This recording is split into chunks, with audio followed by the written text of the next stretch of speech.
The day I gave up my own dinner, it was 95 in the shade, and I had blisters from shifting pallets in steel-toed boots that weren't even mine. Name's Chase Miller. I was 21, hauling freight on the late shift down on Bramble Ridge Road, trying to hold things together for Mom and my little sister in a heat-baked Alabama town called Cedar Hollow. Mom, Kimberly, was 52 and running on pills and grit after her second round of radiation. Alice was 12 and still asked if we could keep every stray dog we saw. The three of us lived in a saggy rental with siding that peeled like sunburn. That morning, I split a can of beans 3 ways and told them I'd eat at work. I wouldn't. I didn't even have a lunch break half the time, and I wasn't about to spend my last dollar on chips and pretend it was a meal. Quick note. Before we start, share in the comments. How's your day going, and where are you joining from? And let's continue. After I saw them off to bed, I crossed the road with a cracked mason jar full of hot broth and not much else. That's when I saw her, Dorothy Wilson, sitting stiff as a fence post on her front porch across the street, hands folded over an old pie tin like it was a security pass. I'd seen her before, sure. Everyone had. Folks said she was a housekeeper back in the day, stitched clothes, cleaned for families that probably didn't even learn her name. Now she lived alone in a shotgun house with a porch that leaned like it was tired. Mrs. Gray next door, 60-something, ran her mouth like it was a job, saw me looking and said, "Leave that woman be, Chase. She don't need your pity." I didn't answer her, just kept walking across the road, slow, careful. The jar in my hand steamed a little. I said, "Evening, ma'am. You look like you could use something warm." She blinked, like I'd pulled her out of sleep, then said, "You don't owe me a thing, son." "I know," I said, and held out the jar. She took it like she wasn't sure it was real. "Dorothy," she said after the first sip. "Just Dorothy." "Chase," I told her. "I'll come back tomorrow." Didn't plan to say that. The words just landed. Behind me I heard the fence boys, Earl and Jax, snort like farm animals. "Charity boy," one of them said. Not loud, just enough. I let it slide. I had no time for small men with full bellies. Back inside, Mom was half asleep on the couch, remote still in her hand. I walked past her into the kitchen and washed the same stew pot twice, like maybe that would change how empty it was. "You can't save the whole county," she mumbled from the couch. "Just trying to keep one person upright," I said, and started drying the pot like it mattered. The next week moved like wet cement. Every day, same rhythm. I clocked out from the dock with my back on fire, walked home, threw together whatever we had, rice, canned tomatoes, maybe some broth if we got lucky, and set a jar aside for Dorothy before I even filled our own bowls. I didn't bring speeches, didn't bring pity, just supper and the same nod hello. She'd always meet me on that leaning porch, straight-backed in her chair, eyes sharp even when her hands trembled. At first, she talked like every word cost her, just enough to let me know she wasn't helpless. She told me about a house out on Dry Fork where she'd scrubbed tile with vinegar and raw hands, how the women there made her wash their guest linens twice even if nobody had slept in the bed. Never gave names, just called them those folks. But the way her jaw set, you could tell she remembered every face. She told me she hated pity, but liked when people didn't waste food. I asked how she liked her tea, and she said, "Plain as water, and no sugar."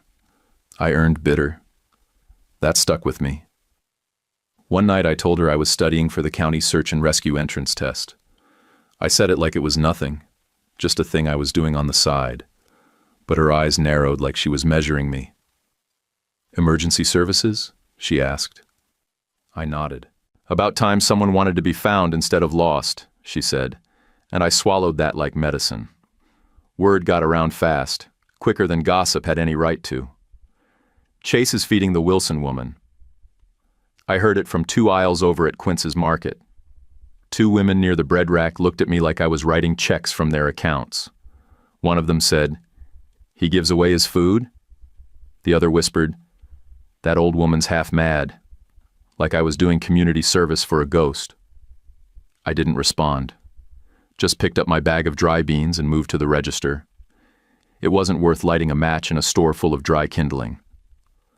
On lunch breaks at the warehouse, I sat by the loading dock, pulled up rope handling videos on my phone, and practiced knots with a torn length of nylon cord I'd pulled from a busted pallet. I wrote my time scores on the back of a folded receipt. Every loop felt like something I could control, something that didn't depend on mercy or the mood of a pharmacist.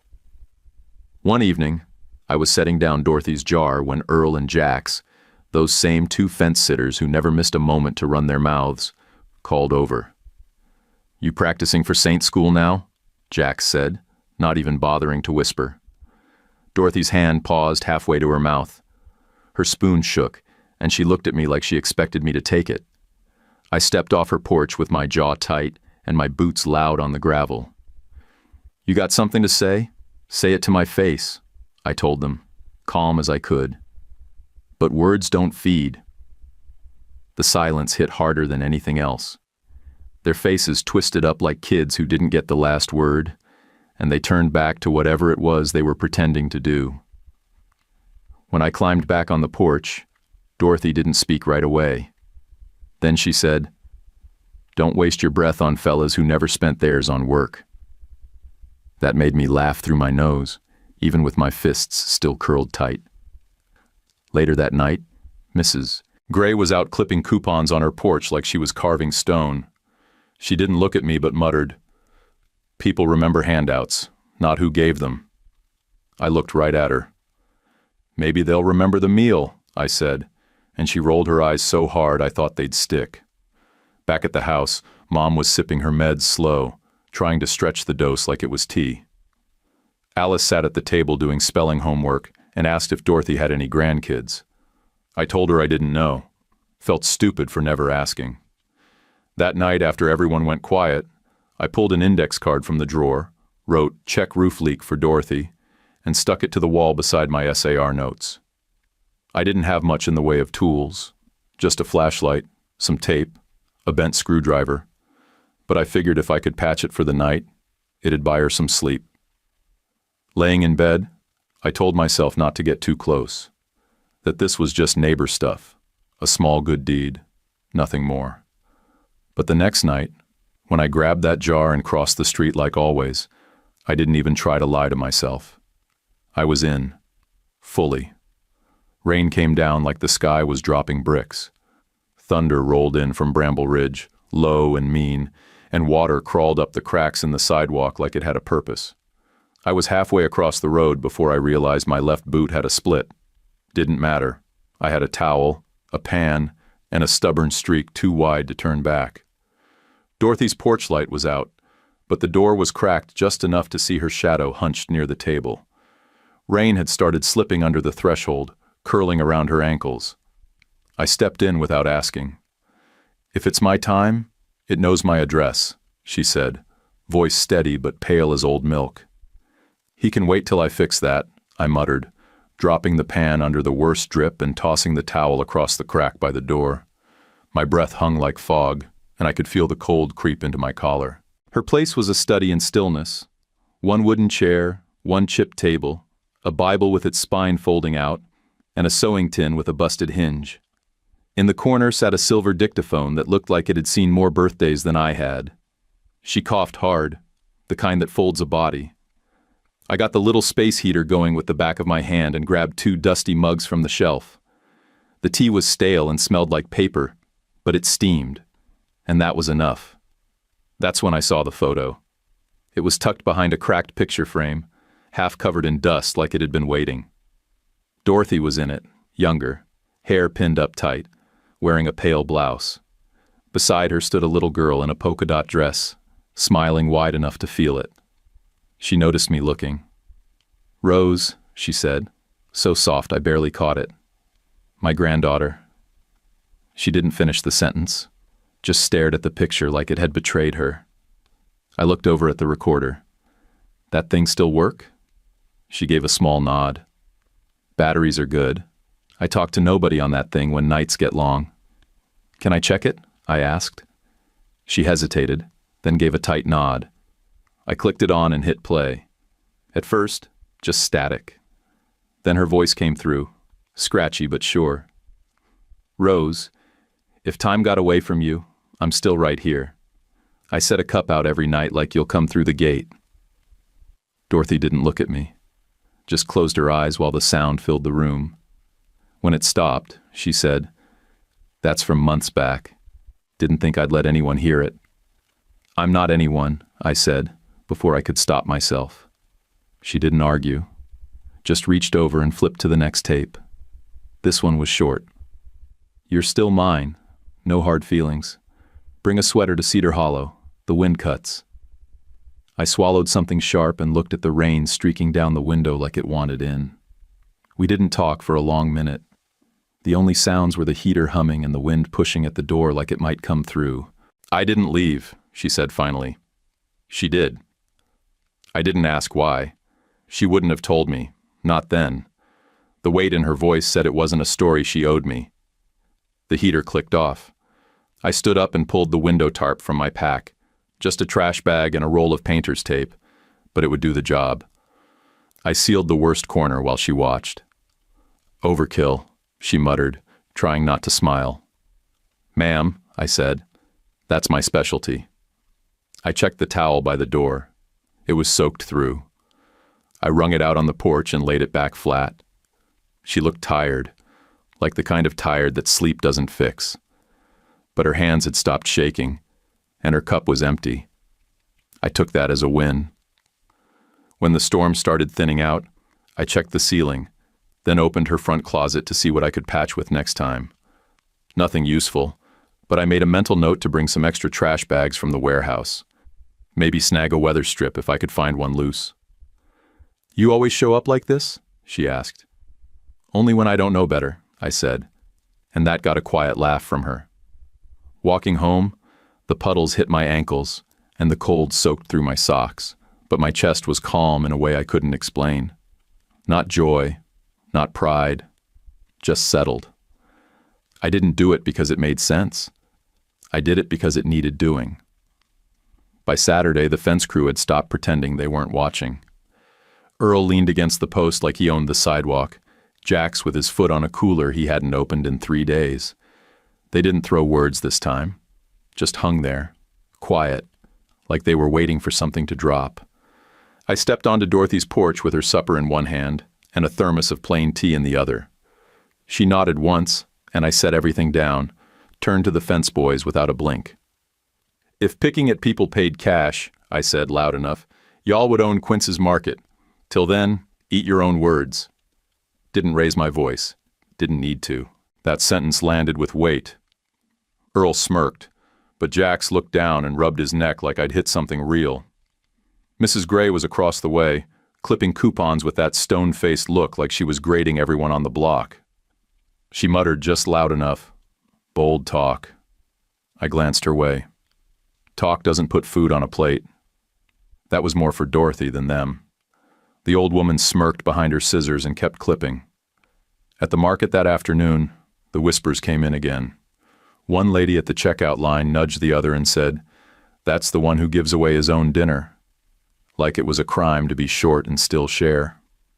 The cashier, a kid named Frankie, maybe 19, bagged my rice and beans, then quietly slid in a paper sack of bruised tomatoes. He didn't make eye contact. I didn't make it a moment. "Appreciate it," I said, and walked out like it was normal. Back home, Mom was in her chair doing her crossword in pen, the way she always did when her pain wasn't too bad. "You don't need to swing at every shadow," she said, not looking up. "I'm not," I told her. "Just setting lines." Alice came into the kitchen barefoot and tugged my shirt. "Can I carry the jar next time?" she asked. I looked down at her. Barely 12, serious as rain. I nodded. "Yeah, you can." She grinned like I'd handed her the moon. That night, she crossed the street beside me holding the warm jar like it was precious. Dorothy saw her coming and straightened up, the kind of straighten that meant something. "Well now," Dorothy said, smiling without showing teeth, "ain't you a fine delivery crew?" Alice gave a little curtsy and handed the jar like it was a fancy dinner plate. Dorothy took it slow, careful. Your brother feeds me better than I deserve. He says you earned it, Alice replied, and my heart squeezed sideways. Dorothy pointed at me with her spoon. Don't let this one short himself. He'll do it every time. I shrugged. I'm fine. She raised a brow. I didn't blink, just slipped a canned Peaches cup into her cabinet when she turned her head. She caught me anyway. Boy, she said, laughing once, you think you're slick. I gave her a lopsided grin and checked the patched corner of the ceiling. Still dry. That was something. She circled back to Dry Fork, the same house with the hand-washed rugs and no water offered, not to relive it, just to mark the line she'd stepped over. Some people, she said, stirring her stew, think being polite is a favor. They never had to earn their place every day. You working on a future? She asked out of nowhere. I nodded. Trying to, with SAR. She paused, then gave one slow nod, like that was the right answer. After dinner, I checked her roofline with a flashlight. The tape was holding. No water, no draft. That was a win, even if it was duct taped together. On my way back, I heard someone behind the old pavilion. The lot back there was cracked and overgrown, mostly used by kids trying to hide from curfews. I followed the noise and found a boy, maybe 9, maybe 10, crouched next to a busted-up bike, chain balled up like a knot. He was muttering under his breath, trying not to cry, hands slick with grease. I squatted down. Mind if I give it a shot? He sniffed and stepped back without answering.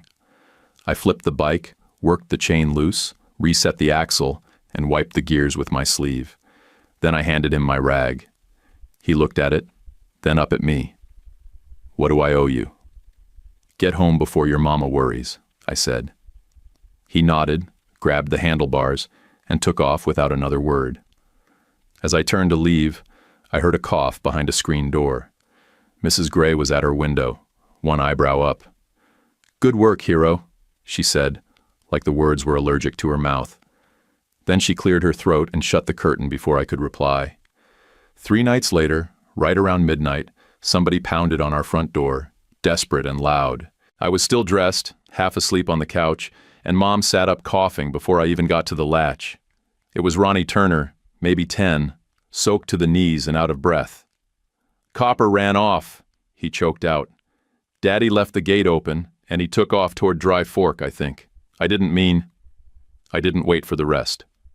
I grabbed my headlamp, a spare leash we used on strays, my whistle, and a windbreaker. Get your boots, I told him. We're not yelling into the dark for nothing. Mom stood behind me, her voice low. Be careful, Chase. I will, I said, already stepping off the porch. 2 neighbors joined us, Mr. Halverson from down by the lot and Miss Ella from the duplex. We took the creek trail, boots squelching, flashlights jerking side to side. There were fresh paw prints in the mud, heading east toward the culvert that ran under the abandoned service road. I didn't make a speech. I set a basic search grid, fence line to the sycamore, loop back by the culvert. Everyone was to shout every 60 seconds so we didn't lose track of each other. Keep your voices steady, I said. You stop talking. I come back for you first. It was slow, messy work. The mud sucked at your feet, branches snapped in the wrong direction, and every raccoon sounded like a dying dog until we got closer. Ronnie froze near the culvert and pointed. Hear that? He whispered. It was a whine, weak, muffled. I dropped low, swung my light across the debris pile, and there he was. Copper, wedged under a collapsed gate panel from an old cattle fence, his eyes wide and wild. Don't move, I said. I slid into the mud, careful, laid flat, and pushed one arm under the panel to touch his side. He was breathing hard but not bleeding, just trapped. I worked my shoulder under the top slat, braced my boots, and heaved. The panel gave just enough. I felt it shift, then Copper scrambled free, barking once, then diving into Ronnie's arms. The kid cried first, then laughed, then cried again. We brought the dog home. Mr. Turner was in his boxers, wide-eyed and guilty. You're a lifesaver, Chase. Here, he said, trying to push a $20 bill into my hand. I stepped back. Save it for his shots, I told him. He clapped me on the back so hard I nearly fell into his wife's flower bed. Fair enough, he said, grinning like I'd done him a personal miracle. I got back home, peeled off my wet socks at the door, and Mom didn't say anything, just brought me a towel and kissed my forehead like I was 5 again. By morning, the whole block had heard about it. At Quince's, I walked in for eggs and came out with 5 different versions of the story being told in line. Chase Miller found the Turner dog in the dark. He mapped it out like the police do. Didn't even take money. Earl gave me a nod on my way out. Quick, stiff, like it hurt his neck. That nod said more than the last 6 weeks of grins and cheap shots combined. Dorothy was waiting on her porch with 2 cups. Tea for her, cold tap for me. So, she said, setting mine down, you can find your way in the black. I sat beside her and sipped. It felt right, I said. She nodded once. Some of us are made to show up. That stuck. Sat clean in my gut like something that had been waiting to click into place. Later that afternoon, Mrs. Gray wandered over with a plastic clamshell of store muffins. Somebody forgot to pick these up, she said, not quite meeting my eye. Might as well go to someone doing something useful. I took them with a nod. Thanks. She lingered, then added, I'm making a call about that pavilion roof. Didn't say what kind of call, but she said it like it meant something.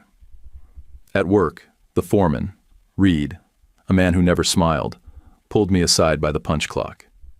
Heard about the dog, he said. You still want that search and rescue spot? Yes, sir.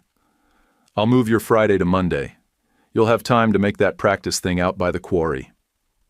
He didn't wait for me to thank him, just walked off. I took that gift quiet, with a banana from the break room like I'd earned it.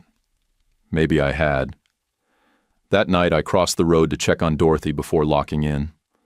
Her porch light was on, but the door was cracked, and I didn't like the angle of her cane leaning inside. Dorothy? I called. I found her on the floor, one hip already swelling under her skirt. She winced, but didn't cry out. Don't you dare call no ambulance, she said through her teeth. I'm not, I said, but we're getting you up. I half lifted, half guided her to bed, bracing my knees and her elbow. Got the heater closer, stacked her pillows. Her breath came short, but she nodded when I checked her eyes and pulse. I stuck a sticky note to my own wallet. Clinic ride, Monday. Before I left, she pointed to the shelf. There's one more tape, she said. Don't play it yet. It's for after. I didn't say anything. Just gave a slow nod and shut the door behind me with my chest tight and something too heavy behind my ribs to name. I was standing in the kitchen peeling the plastic off a ramen cup when I saw the envelope. Big red stamp, county seal. My name spelled right for once. No case, no Chase Myler, just Chase Miller, clean as a whistle. I ripped it open with my thumb and unfolded the letter with hands I didn't realize were shaking. County SAR Academy. Testing in 19 days. Pass, and I'd be on the active roster by late fall. I let out one breath. Maybe the first real one all week. Same morning, the notice board at the warehouse lit up with red marker. Mandatory double tonight, full head count. No warning, no asking. Just posted like a rule. Overtime pay too, hours I needed. Mom's meds didn't come with mercy. I checked my phone. Dorothy's clinic appointment was in 3 days. That meant tonight was my best window to hit the SAR practice session, the one prep drill before the final test. Same night as the double shift. And Dorothy's cough had turned bad that week. Wet, chesty, sharp. I'd sat on her porch last night and listened to her hack for 10 minutes straight without saying a word. I stared at the calendar on our wall like it might blink first.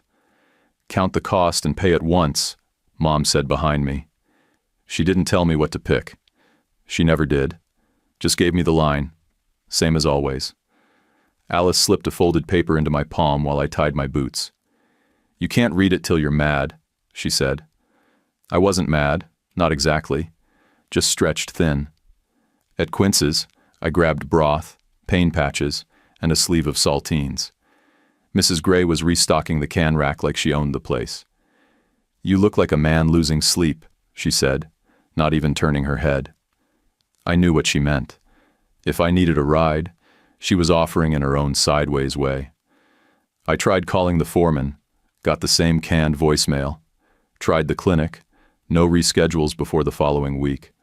Tried the SAR coordinator. Practice session couldn't be moved. Exam itself, locked. I stood on the sidewalk outside our house holding 2 plastic bags like they might solve something.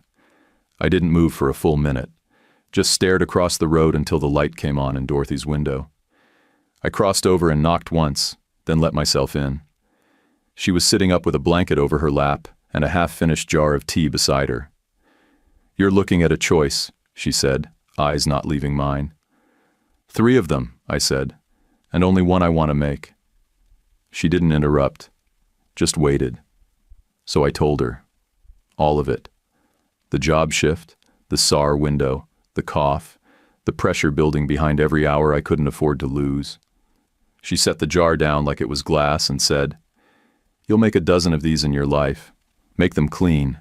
Don't look back too hard." I skipped the shift, skipped the practice run, drove Dorothy to the clinic for a walk-in check in my mom's car, hoping the brakes wouldn't give out on the 2 sharp turns before Maine. Her appointment was still 3 days out, but they saw her as a walk-in. Monday was circled on my note, but Friday didn't wait. She slept on the ride back, head leaned against the window, breath shallow. The light hit her hair soft, like it wasn't even the same woman who used to cut her own steak with a butter knife out of pride. "Stop here," she said when we turned onto our street. I parked near the old pavilion, the one that had been closed temporarily for 5 straight years. "Once," she said, staring at the rusted doors, "they promised hot meals in there. They never kept it." I didn't say anything. I didn't need to. That sentence hit harder than anything the council or the church ever did. Back home, I got her settled and checked her heater plug again. Swapped the old blanket for a clean one from our linen closet. She didn't argue. As I stepped off her porch, Earl called out from the fence line, "You miss your big test to hold a hand?" I turned, looked him dead in the face and said, "Words don't feed. Hands do." He didn't smile this time. Just looked down at his boots like they had something to tell him. Inside our place, Alice sat at the table with her workbook and a pencil stuck in her hair. "You still want to help with homework?" she asked, hopeful. "Absolutely," I said, pulling out a chair. We sat shoulder to shoulder working through spelling words and subtraction problems, while the street outside went quiet. Later that night, after they were asleep, I sat in the kitchen alone, elbows on the table, head in my hands. I felt the cost, every bit of it, the missed shift, the missed practice, the dog-tired feeling behind my eyes, the weight of choosing someone else over your shot. But I slept. Not the restless kind where you wake up 10 times replaying what you should have done. The clean kind, the kind you earn. The morning air was clear but thin, like the wind had swept out everything soft overnight. I crossed the street with a blanket under one arm and a jar of stew warm from the stove. Dorothy was already on the porch, sitting still in her chair with her hands folded like she was waiting on something more permanent than me. Her sweater hung off her shoulders like it had belonged to a bigger woman once. Or maybe she'd just shrunk. "You got that test coming," she said, her voice low but steady. I nodded. "New date came yesterday. They moved it up 2 days. Didn't say why." She grinned like that didn't surprise her at all. "They like to test your patience first." I stayed with her until the sun slid behind the Miller house across the street. She didn't say much after that. Just sat quiet, watching the light stretch long across the porch. When her fingers started to stiffen, I helped her inside. Her Bible was open on the table, marked with a clipped church bulletin. Across the top, bold print read, "Community kitchen, closed until further notice." She didn't ask for supper. She asked for the dictaphone. I got it from the shelf and handed it over. She held it tight, then pressed her fingers over mine and said, "Not yet. After." I hated that word. I hated how calm she sounded saying it. "I'll be back at first light," I told her. She didn't answer, just nodded once, like she already knew what I'd find. I woke up before my alarm. Wasn't even 5. The sky still looked like it hadn't made up its mind. I crossed the street with my boots half-laced and my coat on inside out. Dorothy's door was shut, but the porch light still burned like she left it for me. Inside, she was still in bed. Eyes closed, face peaceful. I said her name anyway. "Dorothy." Nothing. There was no panic, no shock, just a full, sharp breath and the feeling of something stopping mid-turn, like a clock that wouldn't tick again. On her table sat an envelope with my name written across the front, Chase, in shaky block letters. Inside was a letter, 2 pages long, and a small brass key on a red ribbon. The letter read, "You gave me a second Monday. That's all anyone my age could ask for. You kept showing up even when the world told you to quit. I don't know who sends people door to door, but if anyone does, they got it right this time. That key's to the metal cabinet at the old pavilion. There's something in it waiting for someone who doesn't mind hard work and slow thanks. Don't let them talk you out of good work, Chase. That's the trick they play. Make you think it don't count unless it's loud. Keep feeding people, even if it's just one bowl at a time." I sat there for a long while with the key wrapped around my finger like a promise. Then I picked up the dictaphone and hit play. Her voice came through soft but clear. "Don't let them talk you out of good work. Feed them anyway." That was it. Barely 30 seconds. I hit play again. When I walked out, the sun was up, and the sky was trying its best to look normal. I called the preacher first, told him it was time. Then I called Mom. By noon, folks started showing up. Not in a crowd, not all at once. Just drips and steps, like rain that can't decide if it's staying. Some brought lilies. Some brought nothing but quiet. A few kept their hands in their pockets like they didn't know what to do with them. The same mouths that whispered "crazy old woman" last month were suddenly full of softer phrases. "Poor thing, all alone," and the rest. I didn't say much. But when someone near the steps muttered that last one, I said, "She wasn't alone." And that was all I let out. 2 days later, we laid her down by the cedar fence at the edge of the cemetery, where the ground stayed soft even in summer. I didn't bring a poem, didn't need one. "She taught me showing up beats talking about it," I said. And then I stepped back and let the preacher do his part. After the service, Mrs. Gray came up to me with her purse tucked tight under her elbow. She pressed something into my palm. $42 cash and a scratch-off, she said. "It's the best I can do right now. Scratch it after dark. Feels luckier that way." I laughed once. Just a breath, no smile. "Thanks," I said, and meant it. That night, after I put Alice to bed and checked on Mom, I took the brass key from my coat and walked down to the old pavilion. I had to twist the lock hard twice before it gave. Inside the metal cabinet were 3 folded aprons, clean, crisp, still smelling faintly of soap, and a weathered tin with exactly $1,460 inside, counted and rubber-banded in small stacks. At the bottom, taped to the inside of the lid, was a typed sheet. "Dorothy's table, if anybody ever keeps their word." I didn't cry. I just stood there with the tin in one hand and the aprons in the other, feeling like I'd just been handed something heavier than money. A week later, I took the rescheduled SEAR test. I passed. It was 2 weeks after we laid Dorothy down when I heard my name called out behind me outside Quince's Market. I turned, half expecting someone looking for a handout or a ride. But it was a woman. Early 20s, pressed jeans, leather tote, and posture that didn't come from Cedar Hollow. She had Dorothy's eyes. That was the first thing I noticed. "I'm Rose Wilson," she said, voice steady but softer than I expected. I knew before she said it. There wasn't anyone else she could have been. I nodded once. "Come on," I said, jerking my head toward the pavilion. "You'll want to sit." We took the long way around the lot. She held a tan folder against her chest like it was keeping her together. The same cracked tile and faded siding waited for us at the pavilion steps. We sat, boots next to heels. "I should have come earlier," she said, not looking at me. "I've been sitting right where you are," I said. "The night she passed." She didn't cry, just blinked slow and let the silence hold. Then she started talking. Told me about leaving at 18. Big city, small job, then a marriage that didn't leave bruises but left bruised up days. Told me how shame can talk louder than regret, how a phone weighs 100 pounds when you think someone gave up on you.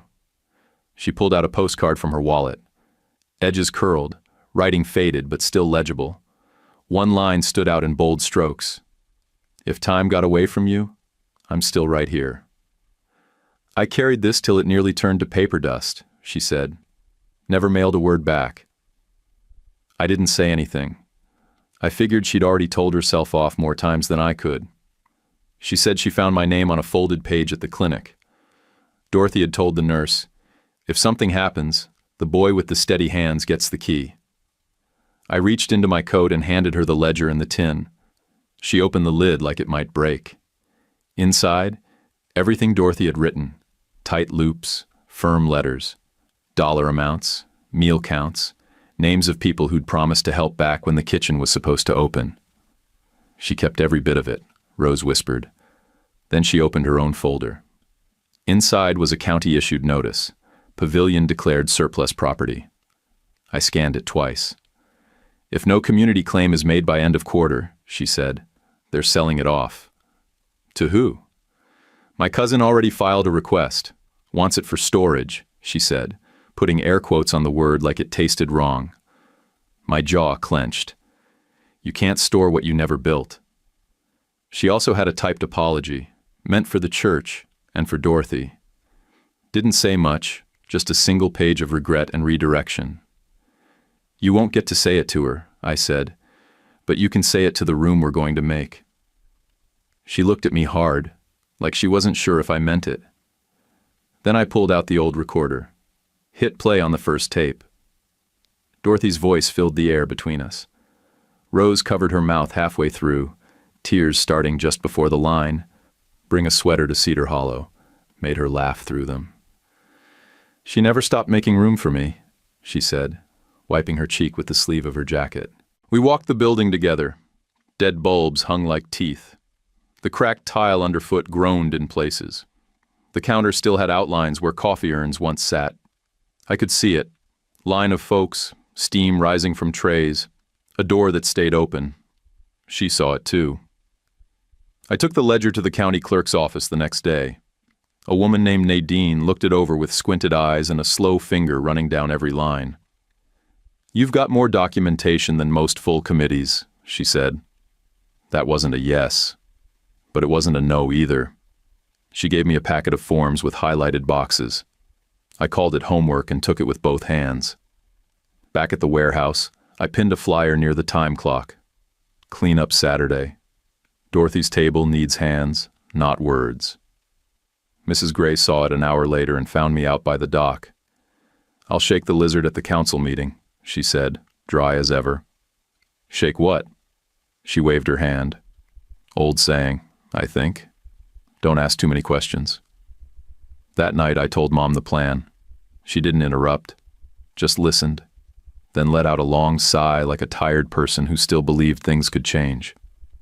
Alice pulled a notebook from her school bag and started drawing. 10 minutes later she showed me the cover page. Big letters in marker, Dorothy's table. Coming soon. I taped it to the fridge. We didn't have much else, but we had that. First morning of cleanup, we rolled out Dorothy's old cabinet on a dolly that squeaked like it didn't want to be helpful. 7 of us showed up. Rose, me, Alice, Mom, 2 volunteers from the warehouse, and Mrs. Gray with a clipboard she didn't explain. Inside that cabinet were the 3 aprons, stiff with old starch and smelling faintly like soap, that hadn't seen shelves in 10 years. I put one on and felt like I was stepping into someone else's shoes, like I owed rent on the work before it even started. The fence boys showed up to watch around mid-morning, leaning again, arms crossed like critics. I walked over and handed Earl a scraper. "If you got breath for jokes," I said, "you got breath for this." He took it, muttering something under his beard, and started scraping paint like a man repaying something. Jax followed without a word. Mrs. Gray came down the street fast, holding a plastic grocery bag like it held fire. $84, she said, handing it over. "From my lottery kiosk tips. Don't make me say it twice." I nodded and tucked it in the ledger. Every coin counted. We bought bulk: rice, beans, salt, onions. Quince's Market gave us a discount, and one of those slow nods like they'd be talking about it at their dinner tables. I pulled $100 even from Dorothy's tin and logged it in pen. Taped the receipt inside the ledger cover just like she would have. By noon, a councilman named Harlan rolled up with a clipboard and a half smile. "You got a permit for food service?" he asked, holding the word like a rope. Before I could speak, Nadine from the clerk's office stepped around the corner, hands in her jacket pockets. "They do," she said, flat as pavement. "Paperwork filed yesterday. It's valid." Harlan's mouth tightened. He walked off like he lost a bet. I patched the sink myself, secondhand drain trap and some Teflon tape I got from a salvage bin. Rose ran a mop line like she'd done it in secret her whole life. Alice taped paper signs to the entry doors with her best handwriting. Mom sat on a folding chair, refolding each apron like it mattered more than it did. Before we opened, I set Dorothy's dictaphone on the counter. "Hit play." Her voice rolled out across the room like a warm draft, steady, clear, forgiving.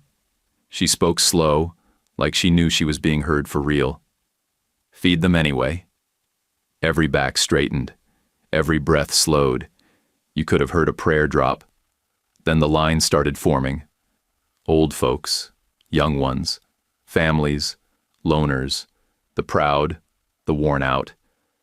The fencemen stood in line behind the market ladies who used to whisper. Even the guys who once laughed at Dorothy's porch came in, heads low but forward.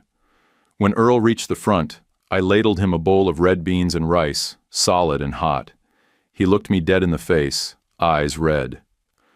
"Talking never filled a bowl," he said, setting a 5 on the counter. I didn't touch the bill. "I remember," I said, and kept the line moving. We hung a banner above the serving window. White cloth, black paint, Dorothy's table, hot meals, no questions. Rose reached up and touched the letters like they were skin. I stared at the door for a second, just in case.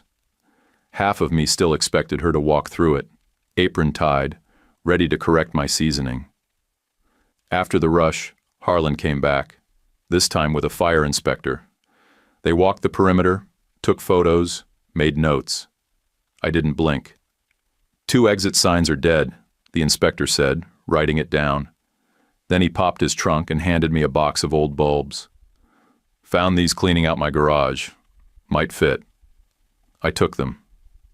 That night, after the mop water was dumped and the tables wiped down, I locked the door and stood there in the dark for a minute longer than I needed to. Not because I was lost, because I wasn't. I'm 57 now, and what I remember most isn't the menu from that first full-service day. It's what lasted. The door's still open before noon, the apron's still dry on a line, and the ledger keeps filling in careful ink. We keep the pot steady, the line moving, and the welcome simple. Every hour I still tap the old dictaphone, let Dorothy's voice drift across the room, and watch backs straighten before hands go back to work. The place grew slower than rumor. One bowl, one chair, one quiet favor at a time, and it never needed speeches. Showing up did the talking. Now the men who once laughed wash pots. The whisperers stack chairs. The councilman nods from the sidewalk. And I, the charity boy, run a kitchen that outlived every one of their jokes. Hey, real quick before you scroll, ever been called something small and lived long enough to prove them wrong without saying a word? If this hits something in you, please tap hype to help this story reach someone who needs it today. And if you want more like it, hit subscribe and drop a like. It's just one click, but means the world to us. Leave a comment too, even just good story. I read everyone. Love you guys.